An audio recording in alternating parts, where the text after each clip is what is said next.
In the heart of Lagos, lived Esther, a young woman married for 5 years with no child. Every night, her cries filled the small apartment she shared with her husband, Obinna. She prayed, fasted, and visited every church she could find. But heaven remained silent, until she met Mama Neka, a mysterious midwife said to open wombs that God himself had closed. One evening, Esther met Mama Neka at the market. The old woman's eyes glowed faintly as she spoke. She gave Esther a black calabash and whispered, "Drink only once, when the moon is full." Desperate, Esther obeyed. That night, the moon was full. Esther drank from the calabash, felt fire in her womb, and collapsed.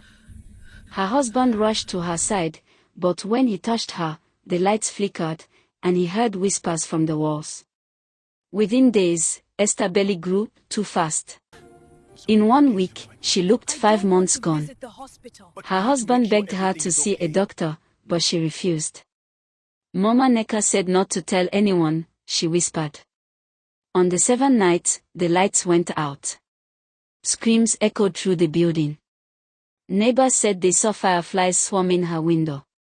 When the power returned, the cries of a newborn filled the air, but it wasn't a child. When Obinna tried to hold the baby, it hissed and vanished into smoke. Esther's eyes turned white. From her lips came Mama Neka's voice, "I gave you what you asked for." By morning, both Esther and Obinna were gone. Only the calabash remained, cracked and empty. The neighbor said at night, a baby's cry still echoed through that apartment. No one ever rented it again. The next morning, the neighbors broke down the door. The bed was empty. The sheets were soaked in something dark. No one saw Esther or Obinna again. But 2 days later, Mr. Hosson, the landlord, swore he saw Obinna standing across the road, staring at the apartment window. When he called out, Obinna smiled, a wide, empty smile, and vanished before his eyes. By the 3rd night, the neighbors couldn't sleep. A baby's cry echoed from Esther's old apartment, even though it was locked and empty. Those who dared to listen closer said the cry didn't sound human. It was deeper, slower, as if something was trying to mimic a baby. A woman who lived next door claimed she saw tiny handprints on her window, hands too small to belong to any child, yet too sharp to be human. Desperate, the landlord called Pastor Enyolu, a man known to handle spiritual cases. The pastor arrived with anointing oil, Bible, and a torchlight. He entered the apartment, muttering prayers.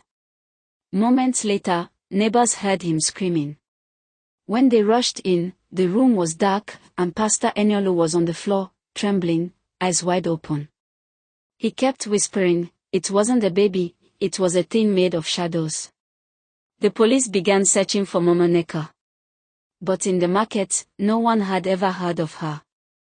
Even the stall she supposedly used had been abandoned for years.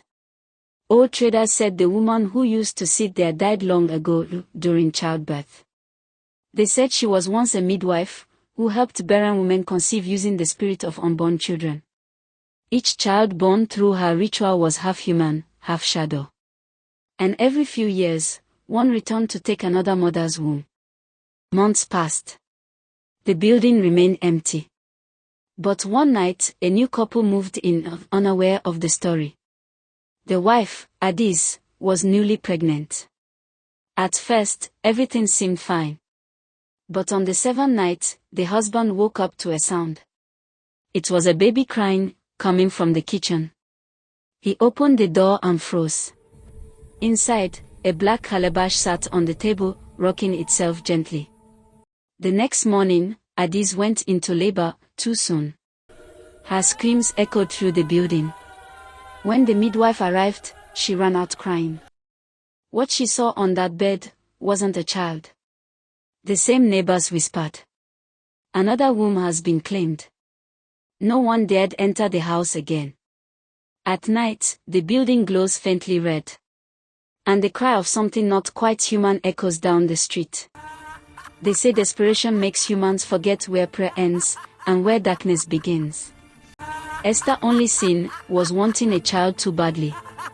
And somewhere between her tears and her faith, something else answered. Now, in Lagos, when the moon is full and a woman prays for a child, some say Mama Neka still listens. And the spirit of the unborn waits for another mother's call.